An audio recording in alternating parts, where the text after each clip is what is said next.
¿Te imaginas un pueblo donde los muertos no descansan, donde el silencio se rompe con sucesos que nadie puede explicar? En Belchite, España, la guerra no solo dejó ruinas, dejó ecos, un lugar perdido en el tiempo, donde las sombras parecen vivir. Bienvenido a Pesadilla Urbana, el canal que da voz a las pesadillas de la historia. Hoy entrarás en este misterio. Quédate hasta el final. Si te atreves, Belchite no es solo un nombre olvidado en los mapas de España. Es un grito que lleva el viento, un eco atrapado entre paredes derrumbadas. Un misterio, una historia real, convertida en pesadilla. Prepárate para sentir el peso del pasado, escuchar voces que no deberían estar ahí y descubrir por qué Belchite se niega a descansar. La guerra que convirtió Belchite en una pesadilla comenzó en 1936, cuando España se partió en dos. De un lado, los republicanos, luchando por un ideal de libertad. Del otro, los nacionalistas, bajo el puño de Francisco Franco, buscando poder absoluto. En el verano de 1937, esa lucha sangrienta llegó a Belchite, un pueblo tranquilo de Aragón, con poco más de 3.000 almas. No era un objetivo estratégico importante, pero se convirtió en un símbolo. En agosto, las fuerzas republicanas sitiaron el pueblo, decididas a arrebatárselo a los nacionalistas que lo defendían. Lo que siguió no fue solo una batalla, fue destrucción. Bombas rasgaron el cielo como truenos interminables. Disparos resonaron por las calles estrechas, mientras las granadas explotaban derribando techos y sueños. La iglesia de San Martín, donde muchos se refugiaron, se convirtió en una tumba de piedra, sus campanas silenciadas por los escombros. En pocas semanas, Belchite era irreconocible.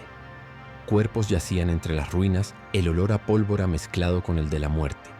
Los nacionalistas resistieron hasta el último hombre, pero al final nadie ganó. Cuando cayó el silencio, solo quedaron escombros, y un pueblo que jamás volvería a ser el mismo. Franco, victorioso en la guerra años después, tomó una decisión fría. Belchite no sería reconstruida. Quería que las ruinas quedaran allí, intactas, como un trofeo macabro de su conquista. Los supervivientes fueron reubicados en un nuevo pueblo a pocos kilómetros de distancia. Pero el viejo Belchite se quedó como estaba. Casas sin puertas, ventanas vacías mirando a la nada, un esqueleto de piedra expuesto al viento. Debía ser un recordatorio de su poder, pero se convirtió en algo más. En los años siguientes, mientras España intentaba olvidar sus horrores, Belchite comenzó a hablar, no con palabras, sino con gritos inesperados. En los años 40 surgieron los primeros relatos. Un campesino, volviendo al anochecer, escuchó pasos detrás de él, pero al girarse, solo vio polvo. Una mujer juró haber oído risas infantiles saliendo de una escuela destruida, donde ya no quedaban niños. Lo que debía ser una tumba silenciosa cobró vida, o algo que la imita. La guerra dejó marcas visibles, agujeros en las paredes, calles destrozadas, un vacío que el tiempo no llenó.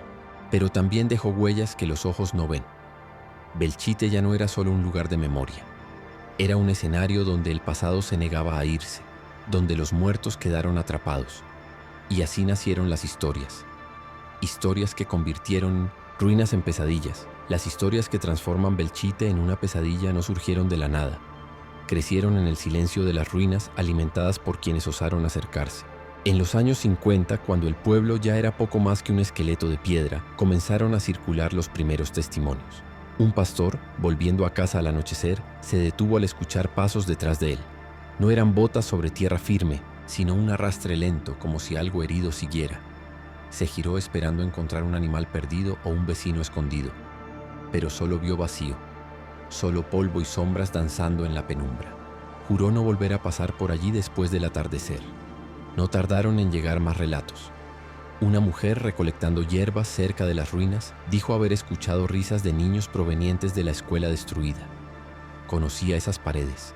Sabía que los niños que alguna vez jugaron allí habían muerto o se habían ido hacía mucho.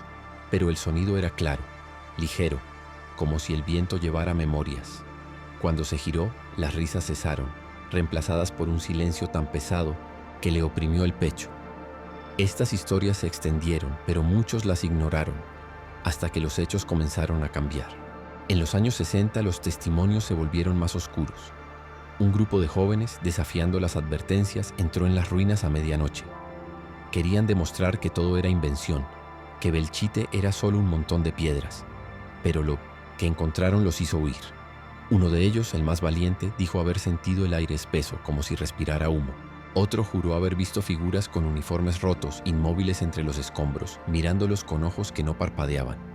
No eran sombras de la mente, eran formas que se movían cuando nadie las miraba. Huyeron, pero el sonido de botas los persiguió hasta la carretera, deteniéndose solo cuando cruzaron los límites del pueblo. Con los años, Belchite comenzó a atraer curiosos. En 1980, un hombre con una grabadora decidió poner a prueba las leyendas. Caminó entre las casas sin techo, el micrófono captando el silencio nocturno. Al reproducir la cinta después, lo que encontró no era solo viento. Había voces, bajas, ahogadas, como si vinieran de bajo tierra. «Ayuda», decía una repitiéndose sin parar, mientras otras se mezclaban en un coro de desesperación. Guardó la grabación, pero nunca regresó. Aquello no era una broma. Era una súplica que nadie podía responder. El caso más famoso ocurrió en 2007, cuando un equipo de televisión española llegó con equipos modernos. Querían documentar Belchite, quizá captar algo para entretener al público. Colocaron micrófonos sensibles en la iglesia de San Martín, donde las campanas ya no suenan. La noche estaba tranquila, sin viento fuerte ni ruidos de la carretera. Pero lo que grabaron lo cambió todo. Primero, estática, como si el aire estuviera cargado. Luego, gemidos, voces, unas gritando, otras susurrando, todas pidiendo ayuda. Uno de los técnicos escuchó su nombre claramente entre las grabaciones, pero nadie del equipo lo había llamado. La grabación se emitió, se volvió viral, y hasta hoy los expertos intentan explicarlo. Algunos dicen que son ecos de las bombas atrapados en las piedras. Otros creen que es algo más, pero los relatos no cesan. Visitantes recientes hablan de un frío inexplicable, un peso en los hombros que aparece de la nada. Un fotógrafo en 2015 tomó una imagen de la plaza central. Al revisarla, vio una figura difuminada, quieta donde no había nadie. Borró la foto al instante, pero el sueño no llegó fácil esa noche. Belchite no es un lugar para los vivos. Es un escenario para los que se quedaron, para los que la guerra atrapó. Y cuanto más escuchas estas historias, más te preguntas, ¿qué espera entre las ruinas? ¿Qué aguarda en las ruinas de Belchite? Esa pregunta no abandona a quienes escuchan sus historias. No son solo piedras rotas o polvo llevado por el viento. Belchite es más, es un espejo de lo que la guerra deja atrás, un recordatorio de que la destrucción no termina cuando las armas callan. Cada testimonio, cada sonido capturado en la oscuridad nos arrastra a una incómoda verdad. El pasado no desaparece. Se aferra, se esconde en las grietas de las paredes y a veces habla. Piénsalo. Cuando caminas por una calle antigua, ¿alguna vez has sentido un vacío inexplicable? ¿Un escalofrío que no viene del frío? Belchite es ese sentimiento amplificado, como si el pueblo entero fuera una herida abierta. Algunos dicen que los fantasmas son los soldados, aún atrapados en la batalla que nunca ganaron. Otros creen que son las familias, madres e hijos que buscaron refugio en la iglesia, pero solo encontraron escombros. Hay quienes van más allá, quienes dicen que no son personas, sino algo más antiguo, despertado por la sangre que la guerra derramó. Y estas ideas no son infundadas. La Guerra Civil Española no fue solo un conflicto de ideologías o ejércitos. Fue una tragedia que partió el alma de un país. En Belchite, ese dolor parece vivo, como si la tierra aún latiera con lo perdido. Cuando escuchas voces pidiendo ayuda o ves fotos con formas que no deberían estar ahí, es difícil no imaginar. ¿Y si son ellos? ¿Y si de alguna manera los muertos intentan contar su historia? Pero Belchite también nos hace mirar hacia dentro. ¿Cuántas veces ignoramos los ecos del pasado? ¿Cuántas veces pasamos por lugares sin escuchar lo que guardan? Este pueblo, con sus calles rotas y casas sin techo, nos obliga a detenernos. Nos obliga a escuchar. Quizá por eso los relatos continúan, año tras año. No es solo curiosidad lo que lleva a la gente a las ruinas. Es una llamada. Algo en Belchite quiere ser recordado, quiere ser entendido.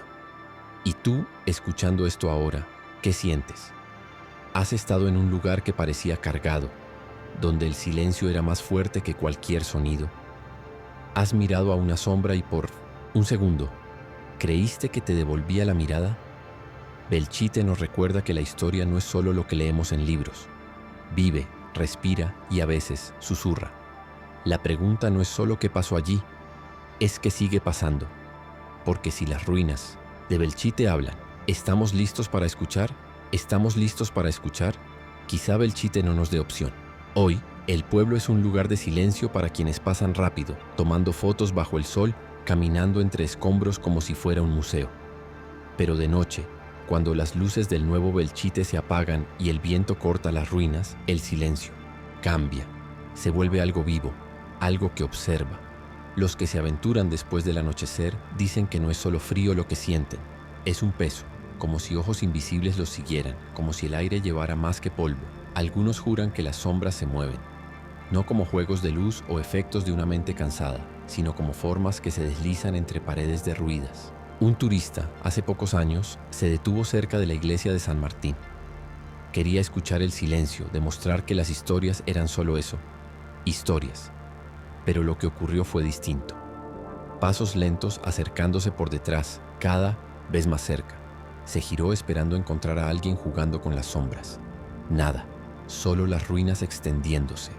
Cuando corrió, los pasos cesaron, pero el sonido lo persiguió en su mente durante días. Otros hablan de un frío inexplicable. Un guía, acostumbrado a las visitas, sintió un escalofrío que empezó en los pies y subió hasta el pecho, como si algo lo atravesara. Miró alrededor, pero el día estaba cálido, el cielo despejado. Fue entonces cuando notó una ventana, torcida y vacía, parecía más oscura que las demás. Por un segundo vio, o creyó ver, una figura quieta allí observando. Parpadeó y desapareció. Pero el frío no se fue. Belchite no es solo un pueblo olvidado. Quizás sea un portal, una grieta que la guerra abrió y nadie cerró. Las voces grabadas, los gemidos, las sombras, no son ecos del pasado. Son señales de algo que sigue allí, esperando. ¿Esperando qué? ¿Por qué? Nadie lo sabe. Solo se sabe que en las noches más oscuras, cuando la luna brilla y el viento enmudece, Belchite despierta. Y quienes entran, en las ruinas quizá no salgan solos. Belchite no explica sus secretos, solo los susurra a quienes se atreven a escuchar. Esta fue la primera pesadilla de pesadilla urbana, pero las sombras de España guardan mucho más. Si sentiste el peso de las ruinas, suscríbete ahora, porque el jueves el castillo de Montjuïc revelará sus propios ecos oscuros. Aquí, la historia no descansa y los relatos cobran vida en la oscuridad. En los comentarios dime, ¿has sentido los pasos de Belchite? ¿Conoces un lugar donde el pasado aún habla? Tu voz puede guiar la próxima pesadilla. Hasta entonces, cuidado con las sombras. Pueden estar más cerca de lo que crees.